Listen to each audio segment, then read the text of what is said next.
Meus amados irmãos e irmãs, na sequência de nossos temas da Igreja em Perguntas e Respostas, que estamos estudando no nosso canal do YouTube da nossa paróquia de Nossa Senhora da Conceição de Canoas, hoje vamos responder à seguinte pergunta: qual é a natureza da doutrina social da Igreja e seus principais princípios? Antes de respondermos a esta pergunta, é importante informar que existe um compêndio de doutrina social da Igreja, lançado pelo Pontifício Conselho de Justiça e Paz, no Pontificado de São João Paulo II, que apresenta o que é de mais essencial no que se trata de doutrina social da Igreja, transformando a realidade social com a força do Evangelho. É anunciar a pessoa de Jesus Cristo como a boa nova de salvação, de justiça e de paz ao homem, que, como diz Santo Irineu de Lyon, Gloria Dei vives homo, o homem vivo é a glória de Deus. A doutrina social da Igreja é instrumento concreto de evangelização, mensagem de desenvolvimento e promoção humana e social. É missão da Igreja anunciar à humanidade os meios que promovam a sua plena realização e felicidade, rumo à pátria definitiva. O Catecismo da Igreja Católica, no parágrafo 2419, diz: a Igreja recebe do Evangelho a revelação plena da verdade do homem, e quando ela cumpre a sua missão de anunciar o Evangelho, ensina ao homem em nome de Cristo a sua dignidade própria e a sua vocação à comunhão de pessoas, e ensina-lhes as exigências da justiça e da paz, de acordo com a sabedoria divina.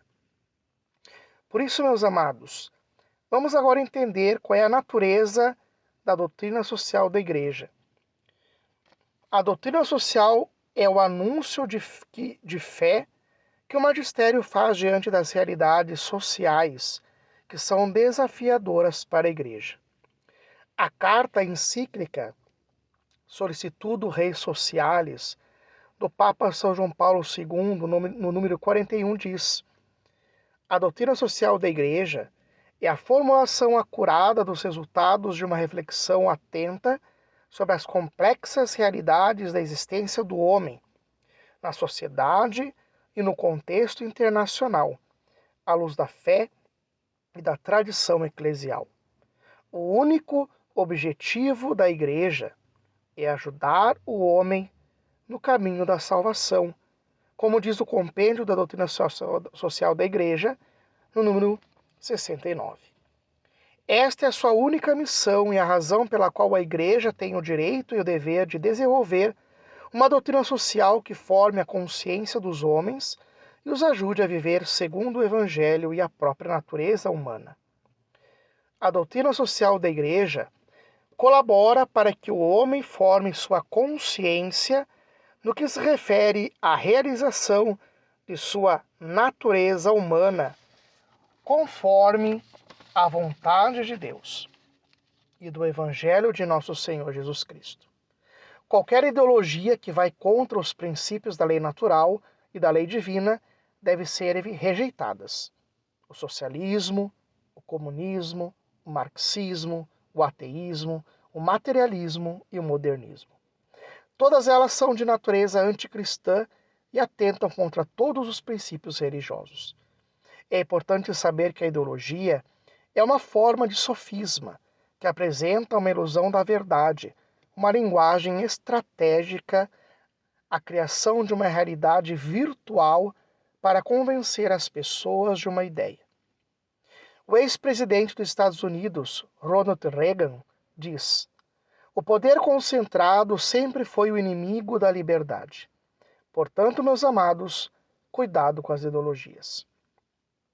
A doutrina social da Igreja, ela tem como fonte primordial a caridade, que é capaz de suscitar novas vias para enfrentar os problemas do mundo de hoje e para renovar profundamente, desde o interior das estruturas, organizações sociais e ordenamentos jurídicos. Meus amados, vamos agora responder quais são os princípios da doutrina social da Igreja. O primeiro princípio é a dignidade da pessoa humana.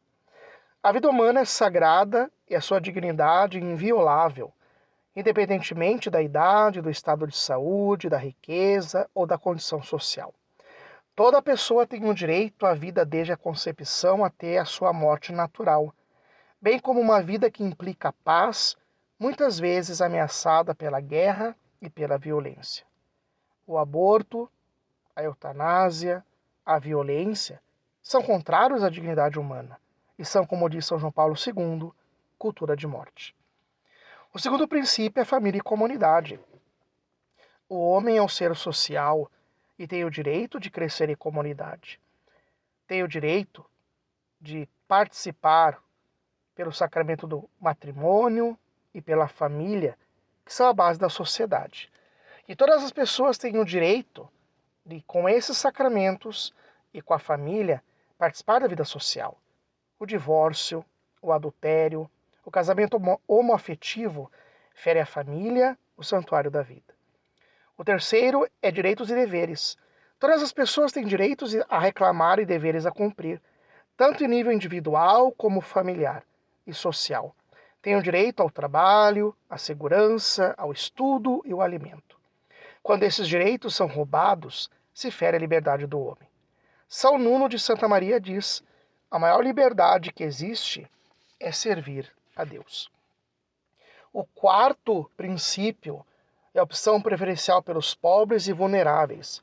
Jesus nos ensinou que os mais vulneráveis de uma sociedade têm um lugar privilegiado em seu reino. É um dever de justiça ajudar todos na luta contra a pobreza e as situações de risco, doentes, migrantes, refugiados.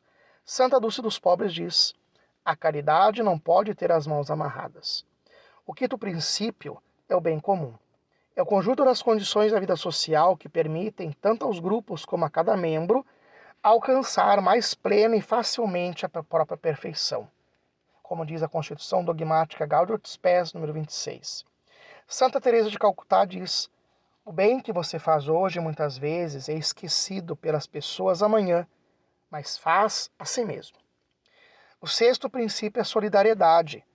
A Igreja promove a paz e a justiça acima das diferenças de raça, nação e religião. Há uma só família humana que todos nós somos responsáveis por cuidar. Santo Agostinho diz: onde não há caridade, não há justiça. O sétimo princípio é a subsidiariedade. A autoridade pública deve deixar ao cuidado de associações inferiores aqueles negócios de menor importância que a absorveriam demasiado. Poderá então desempenhar mais livre, enérgica e eficazmente o que só ela compete, porque só ela o pode fazer. Dom Bosco vai dizer: dai muito aos pobres, se quiserdes ficar ricos. E o último princípio é o cuidado com a criação. Deus colocou o homem à frente das realidades terrenas para dominá-las e cuidá-las. Através do respeito pelas outras criaturas, o homem manifesta o respeito devido ao Criador. A crise ambiental tem dimensões morais. É importante saber que cuidar da criação não é adorar e nem colocar a criação acima de Deus. São Francisco de Assis diz: todas as coisas da criação são filhos do Pai, irmãos do homem. Deus quer que ajudemos aos animais, se necessitem de ajuda. Toda criatura em desgraça tem o mesmo direito a ser protegida.